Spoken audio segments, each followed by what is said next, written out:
can inform patients and they can make improved decisions. Just quickly before I finish, I want to talk about CPR. I want to just throw this out to you. CPR is kind of a ritual. How many people agree with that statement? Okay, pretty many. How many people think it's not a ritual, it's a science, evidence-based practice? Or it should be?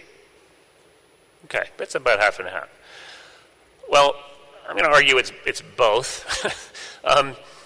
It's certainly, CPR, and a lot of the new, I'd say, things that we have in technology and medicine have replaced a lot of religious activity, whether it's a call to EMS, used to be a call to clergy, or chest compressions used to be a laying on of hands, adrenaline replaced holy water, and defibrillator gel anointing oil.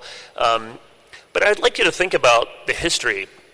We have artifacts from about 30,000 years ago around Mongolia and Siberia in Central Asia that show the original sort of medicine men, the shaman, the native healers, were very religious people. And that's kind of where the practice of medicine really developed. It's been less than a century that we had drugs like insulin and penicillin at our disposal, let alone all the other things that we have today.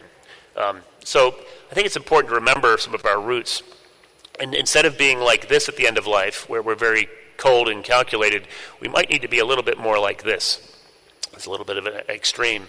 But I think there is something to, even in the Christian tradition, they mentioned healing people by anointing them with oil as a part of the biblical Christian tradition as well.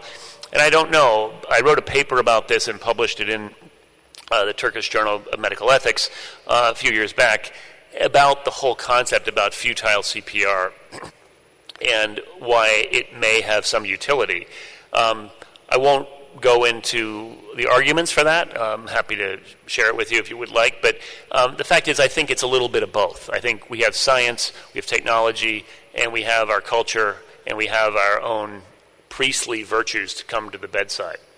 So I'm not going to ask you to rate whether futile CPR is